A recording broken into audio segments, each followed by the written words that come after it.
Un transfert de technologie, c'est transformer la puissance de la recherche publique en innovation pour les entreprises.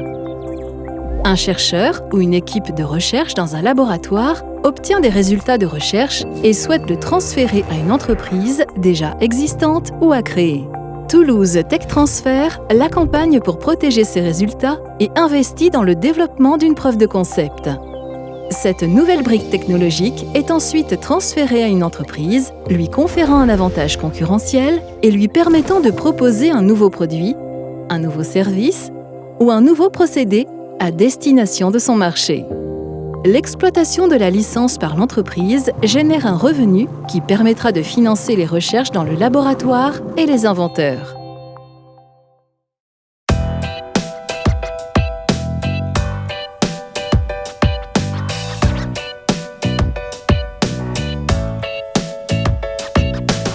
Bonjour Christiane Soum-Favaro, on a le plaisir de vous remettre le trophée 2020 dans la catégorie transfert de technologie.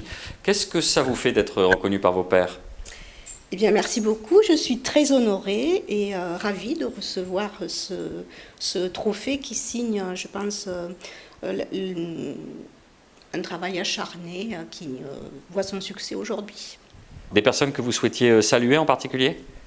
Bien sûr, je remercie toutes les personnes qui travaillent avec moi dans ce projet ETAL, évaluation des troubles acquis de la lecture, le laboratoire qui me soutient également, le laboratoire Orthogone Lorda, et j'imagine, mais j'aurai peut-être l'occasion de le refaire, la cellule de valorisation de Toulouse, de l'université Jean Jaurès, qui m'a permis aussi d'arriver ici aujourd'hui. Christiane Soum-Favaro, en quoi consiste ce transfert de technologie ?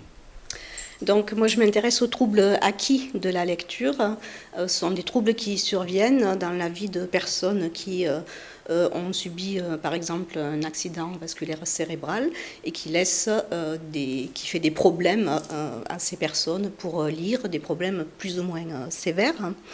Donc j'ai construit à partir de données scientifiques un protocole clinique d'évaluation des troubles qui est destiné aux orthophonistes ou aux neurologues qui rééduquent des patients de langue française. Et l'objectif pour eux est d'évaluer de façon assez certaine et rapide la nature du trouble du patient qu'ils ont en face d'eux.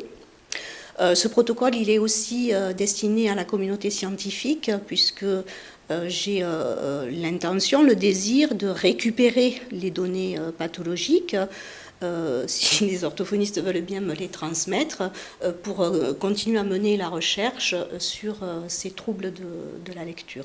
Christiane Soum-Favaro, racontez-nous les étapes les plus importantes dans votre transfert de technologie.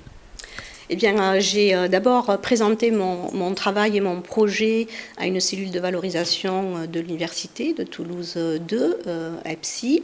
À cette cellule était présent des gens de l'équipe de Toulouse Tech Transfer qui ont reconnu mon travail et qui ont cru dans le projet que je proposais. Ils m'ont finalement sélectionné pour me donner un financement important.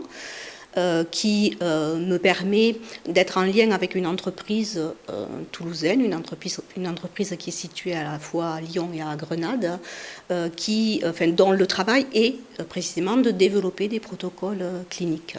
Qu'est-ce qu'on peut vous souhaiter pour la suite ?